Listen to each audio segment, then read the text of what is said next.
இன்னைக்கு நம்ம Instagram channel பேரு என் பேபி சாலிங்கேஸ்வரர்.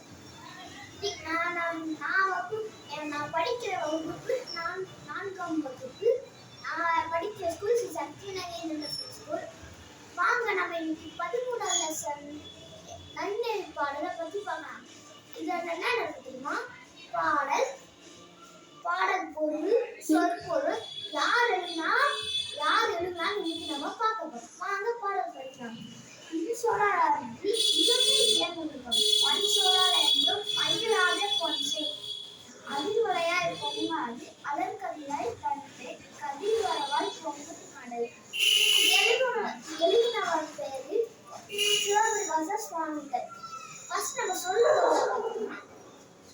இன்சொல் இனிமையான சொல், இருநீர்மையான உணவு, கடலால் சுடப்பட்ட பரந்த உலகம்.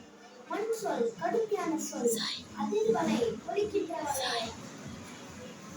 அலர்கதிர் கதிரவனின் வெப்ப கதிர், தன்னை குளிர்ச்சி பொருளில். இப்ப நம்ம பாடல் பொருளை பார்க்கலாம். பொன்னான ஒளிக்கண் வளைக்கல் அணிந்த பெண்ணே, கடலாத கதிரவனின் வெப்பத்தை கண்டு பொங்காது. இது இந்த பாடல் பொருள். நன்றி. இப்படிக்கு வி சாலிங்கேஸ்வரன். சேனல் பேரு mister gaming. Hello guys, welcome to mister gaming. மறக்காம இந்த சேனலுக்கு சப்ஸ்கிரைப் பண்ணுங்க. இப்போ சொல்கிறேன், என் பேர் பாலபிரசாத். நான் 4th ஸ்டாண்டர்ட் படிக்கிறேன். நாகமணியம்மன் மெமோரியல் மெட்ரிகுலேஷன் ஹையர் செகண்டரி ஸ்கூலில் படிக்கிறேன். இப்போ நம்ம திருக்குறள் கதைகள் பார்க்க போகிறோம்.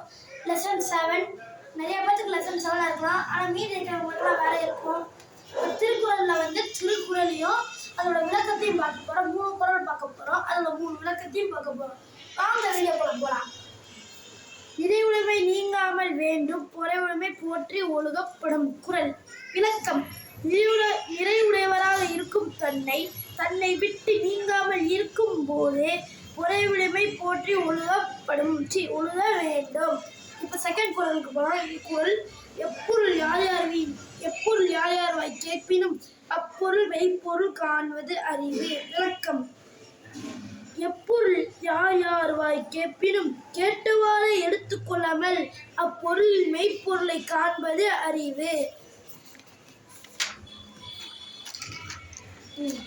தன்னைத்தான் காக்கின் சினங்காக்க காவாக்கால் தன்னையே கொல்லும் சினம். விளக்கம். ஒருவன் தன்னை தானே காக்கா கொள்ளால் விட்டால் சினம் அவனை அழுத்திவிடும். இப்போ இதெல்லாம் எத்தனாவது குறள்னு பார்த்தோமா? முதற் குறள். இறையுடைமை நீங்காமல் இருக்கும் போது பொறையுடைமை போற்றி